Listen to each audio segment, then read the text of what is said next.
पितृदोष। आज हम इस वीडियो में आपसे बात करेंगे पितृदोष के बारे में। पितृ कहते हैं अपने पूर्वजों को और दोष कहते हैं उनके पाप को या उसको ऋण कहते हैं। ऐसा पाप जो हमारे परिवार के बुजुर्गों ने जो अब दुनिया में नहीं हैं या बड़ों ने किया हो और उसका फल उनकी संतान भुगत रही हो। इसे ज्योतिष में एक तरह का अभिशाप माना जाता है। मैं आपको बता दूं कि यह अभिशाप पूर्वजों से चला आ रहा आपके आजीवन तक चलेगा और आपके संतान को भी इसका कष्ट भुगतना पड़ता है। इसके बारे में मैं आपको आगे विस्तार से बताऊंगा और यह भी बताऊंगा कि पितृदोष का निवारण कैसे कर सकते हैं। नमस्कार, मैं ज्योतिषी आर्य सोनी पिछले 41 वर्षों से यंत्र मंत्र तंत्र रत्न दान दक्षिणा पूजा पाठ होम हवन जप तप और रुद्राक्ष के द्वारा लोगों की समस्याओं का समाधान करता रहा। अब मैं आपको बता रहा हूँ पितृदोष का अर्थ। पितृदोष का अर्थ होता है अदृश्य ऋण।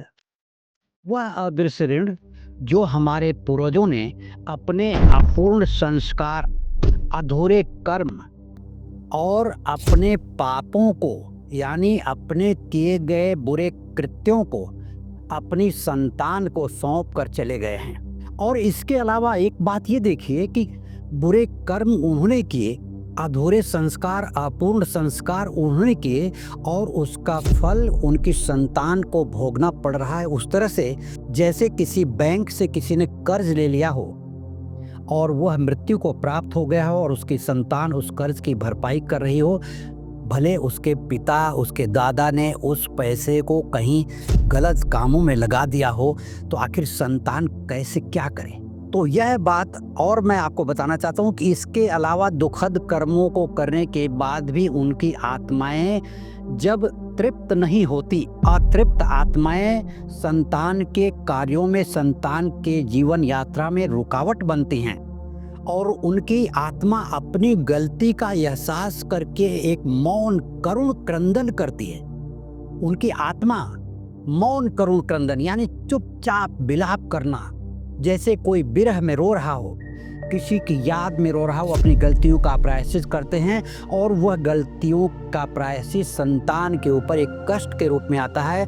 और जो भयानक कष्ट, जैसे ऐसा लगता है कि किसी ने बद्दुआ दे दी हो, किसी ने श्राप दे दिया हो परिवार को, जबकि यह कर्म हमारे पूर्वजों के द्वारा ही हमें सौंपा गया है और उसका भुगतान हम कर रहे हैं जाने अनजाने में। और मैं बता दूं कि इसके लक्षण ये होते हैं कि बार बार आर्थिक संकट से गुजरना, व्यापार में वृद्धि का न होना, परिवार में सब कुछ होने के बावजूद भी कलहपूर्ण का वातावरण बना रहना, शादी में रुकावट बार बार आना और शादी अगर हो भी जाए तो एक दूसरे के बीच प्रेम का संवाद न होना, संतान का देर से होना या संतान पर पूर्वजों के पितृ ऋण का जो दोष आता है वो उनके ऊपर पड़ना, ये सारी बातें जब जीवन में रुकावट पैदा करती हैं। आपको पता है कि आप अपने जीवन में हर काम अच्छा कर रहे हैं, बिना किसी बाधा के आप अपने काम को कर रहे हैं, बिना किसी को कष्ट दिए, लेकिन उसके बावजूद भी परमात्मा की कृपा आप पर नहीं बन रही है। इसका मतलब ये है कि आपका परिवार या आप पितृदोष से पीड़ित है। हमने पहले बताया कि जन्म कुंडली नहीं है, तो आप उन बातों को जान करके ये समझ सकते हैं कि आप पितृदोष के कारण उलझे हुए हैं, जीवन में जो उलझन है। अब मैं बता रहा हूँ कि जिनके पास जन्म कुंडली है वो ये देख सकते हैं कि क्या उनकी जिंदगी में पितृदोष है या नहीं। जन्म कुंडली में सूर्य ग्रह अगर राहु से पीड़ित हो तो पितृदोष होता है। नवम भाव यानी पितृभाव, इसमें राहु, केतु, शनि या मंगल बैठे हों। पंचम भाव दूषित हो किसी पाप ग्रह के कारण। सूर्य और चंद्रमा दोनों ही पाप ग्रहों से पीड़ित हों। गुरु जन्म कुंडली में निर्बल हो और नौ ग्रह का संतुलन बिगड़ गया हो तो भी पितृदोष के लक्षण होते हैं। और यह पितृदोष राहु या केतु की महादशा, उनकी अंतर्दशा या प्रत्यंतर दशा में ये अत्यधिक अपना रूप दिखाती है और ऐसे समय में व्यक्ति अत्यधिक कष्ट से गुजरता है। हालांकि इसको अकाल मृत्यु भी कहते हैं, लेकिन जन्म कुंडली के आधार पर मृत्यु देखी जा सकती है। लेकिन मैं आपको बता दूं, अगर मृत्यु नहीं होती तो आदमी मृत्यु के समान कष्ट से गुजरता है और वह यह सोचता है कि भगवान मृत्यु दे देते तो इससे अच्छा होता। ऐसी स्थितियां देखी गई हैं।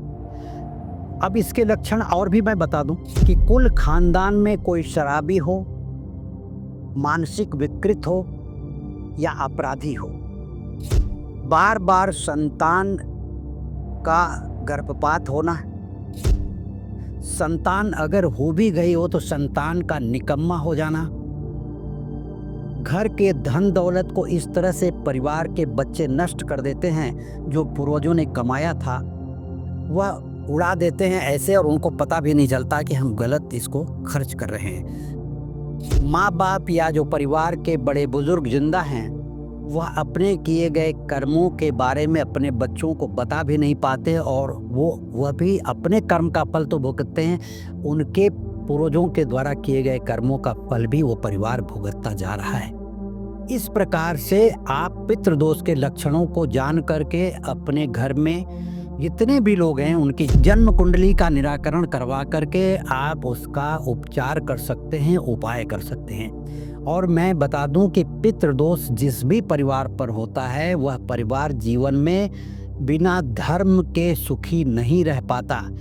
एक ही आधार है कि धर्म को करना, किसी भी प्रकार के मंदिर में जाकर के पूजा पाठ करवाना और दान दक्षिणा करना और भगवान से प्रार्थना करना कि हमें वो बात पता चले जिसके कारण हम ये भुगत रहे हैं, और या किसी विद्वान ब्राह्मण से अपनी जन्म कुंडली का विश्लेषण करवा करके आप ये सब कुछ जान सकते हैं। और इसका उपाय अलग अलग ग्रहों के कारण या अलग अलग जो परिस्थितियां होती हैं उससे ये पता चलता है कि किस प्रकार का ऋण आपके ऊपर है। इसलिए इसका सामान्य उपाय नहीं दिया जा सकता, इसके लिए स्पेशली वो उपाय दिए जाते हैं कि आप किस प्रकार की स्थिति से गुजर रहे हैं। इसलिए जन्म कुंडली का विश्लेषण करवा करके ही उपाय करें तो अच्छा हो। तो जन्म कुंडली का विश्लेषण करवाने के लिए या मुझसे व्यक्तिगत रूप से संपर्क करने के लिए इस वीडियो के नीचे दिए गए लिंक पर क्लिक करके आप संपर्क कर सकते हैं।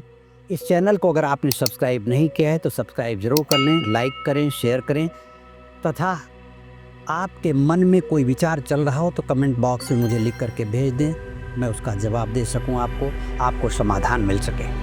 धन्यवाद, नमस्कार।